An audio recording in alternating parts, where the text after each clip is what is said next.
Hey guys, and welcome to a long-awaited video, and I'm a little bit under the weather. I actually tested positive for COVID this week, the new strain, I guess, that's going around.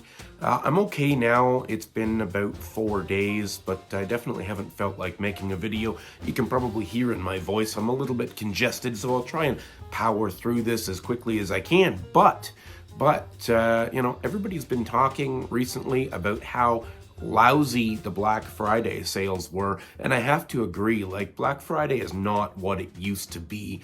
I remember so many times, lining up at stores at 5 o'clock in the morning and stuff to get these, fantastic door crasher deals, video games for $5 that would normally be 50, or, a TV for $99 that would be worth $1,000 normally or something. We don't really see that anymore. We don't see consoles selling for $99 or, anything of that sort anymore. And, I spent hours on the couple of days leading up to Black Friday looking through all kinds of online stores, GameStop, Best Buy, Walmart, places like that, looking for that perfect deal, that perfect Black Friday deal that would, just give me something to sort of check off the list and say, I got this year's Black Friday deal, right?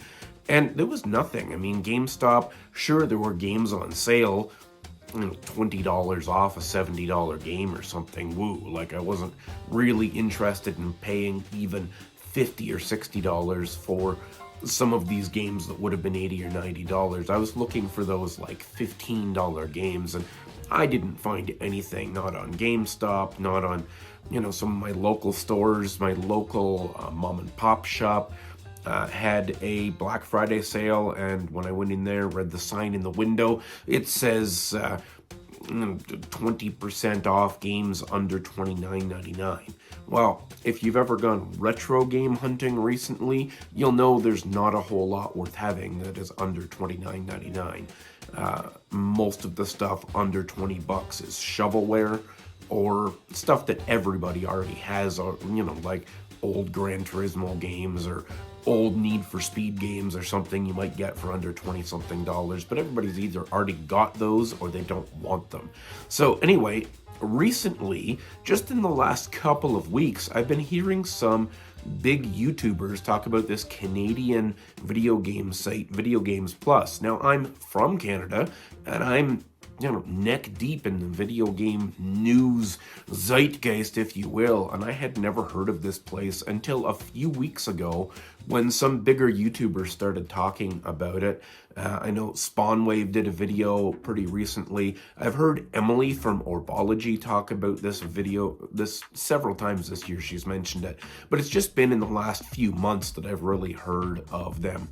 So I went and gave them a check. They have a pretty good website, and I guess what they do, aside from being a video game store, retailer, whatever, they seem to dip their toes into publishing and doing things like reprints of maybe less popular games and stuff like that, and they'll do official reprints. I don't know if they do them in-house or if they just, fund them as a publisher, whatever. I'm not sure how all that works, but they have brand new games that nobody else has, that are sold out, and often these games are games that would be selling for north of the MSRP, north of $100 or something, because they're kind of rare, they're hard to find, and they reprint them and make them easier to find. I remember a story about them selling Xenoblade Chronicles 2 Torna, the physical expansion for that, on the Switch, which has been a hard game to find, and they have it quite often in stock, along with some of the Atelier games, for example, which are notoriously hard to find after their initial runs. So anyway, they had some fantastic sales on there, and not just Black Friday sales, although the Black Friday, discounts, as it were, made this a whole heck of a lot more interesting. So without boring you any more to tears than you already am with my gravelly voice here today, let's get into the pickups.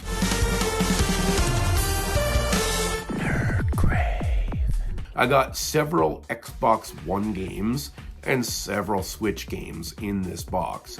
and some of the prices have been absolutely fantastic in this group. So let's take a look at the first game we've got here. So Soul Hackers 2. I love this game. I started playing it on Game Pass, then I canceled my Game Pass, so I don't have access to the game on Game Pass at the moment. And I had been looking for a physical copy for this, and I'd seen it on sale here and there, but at GameStop, this is a full price game right now, like 69, 79 bucks, whatever. I haven't seen a sale on this in the last couple of months that I was looking. This on VGP, Video Games Plus, was, I believe, $20. So I thought, okay, at $20, that is definitely a great place to jump in at. All right, here, what do we got here? All right, for the Switch, we have Catherine Full Body. Now, I absolutely love this game. I have owned it on so many different platforms. I currently own it on the PS3. I also currently own the original version of this on Steam, but this is the enhanced version from Atlas, obviously, with the extra character and a little bit more story and that sort of thing. This game plays kind of like a puzzle game, like a block puzzle game, with a kind of a very Japanesey romance story and that sort of thing. Kind of a little bit horror inspired, but anyway, this was cheap. This was like another $20 game. And Atlas games, I mean, you can never go wrong with an Atlas game in your collection. So figured I'd check that out. What else we got on the Xbox here? Okay, Shining Resonance Refrain. I don't know a whole lot about this game. I watched a video about it. It is made by Sega, or at least published by Sega. I don't know much about this game other than the fact that it was $5. $5 on the VGP store. So I picked it up. I figured $5 for a physical, Xbox One game. Why the heck not? What else have we got here? Let's do another Switch game. All right, so this is something that caught my eye again because it was super cheap. It was $9.99, and this is called Metalloid Origin. And this game looks super cool as an indie game. I'll show a little bit of footage maybe here, as I'm talking, but this gives me kind of run and gun vibes, some really cool pixel art aesthetic. It's hard to describe exactly because I haven't played it, but from what I saw in the video, I figured it was definitely worth $10, and I really like to support these smaller indie developers, with a physical purchase if possible, and mentioning them on the channel. But this game looks like a ton of fun, so if you like what you're seeing in the footage, check it out. Maybe try and pick up a copy yourself. Excuse my voice, guys. I'm really sorry. All right, so next on the Xbox, we have Sonic Colors Ultimate. Now, I really enjoy this game. I enjoyed it on the Wii, and I was really excited for this game to come out when it did and revisit it in HD and that sort of thing. I bought it on the Switch when it came out. It was kind of a bit of a mess when it came out. If you remember when this game launched, it wasn't the greatest on the Switch. It wasn't really the greatest anywhere. But they have since patched it. They've fixed it. And I guess the Xbox One is probably the best place for me to have this at this point. It's my most modern console, not including PC. I could have got it on PC for sure, but again, this was, I believe, $9.99. So why the heck not? Let's do another Xbox game here. All right. Valkyria Revolution. This is a game I don't know much about either. That's kind of a theme here because I'm dipping my toes into some brand new stuff. So I am familiar with the Valkyria franchise. I have the original Valkyria on the Switch, and I've played it a little bit, and I really like that, sort of real-time strategy sort of a thing. I enjoy that.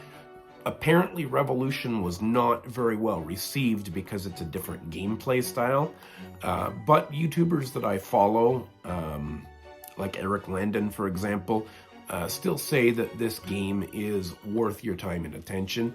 And again, I believe this was $5. Like, seriously, $5. Valkyria is a fantastic franchise, so I'm not going to turn it down for $5. Let's see what else we have here. All right, the last Switch game I have here that I'm pretty excited about, Persona 5 Strikers. I jumped on this when I saw it because I'm currently playing Persona 5 on the Switch, and I absolutely love it. Late to the party, I know, but this is a spin-off of the Persona 5, or like, not a spin-off, but rather kind of like a sequel or something. I'm not 100% sure, but it's a different gameplay style. It's based on the Warriors style of gameplay where you've got a lot of enemies that you're hacking and slashing and mowing down, but in a full JRPG environment, like an action RPG. This was $20. I've seen it as low as like 25 or 30 on sale before, but to be able to pick it up in a bundle with all this other stuff, grand total here, including shipping, I spent $124 Canadian, which is basically about $100.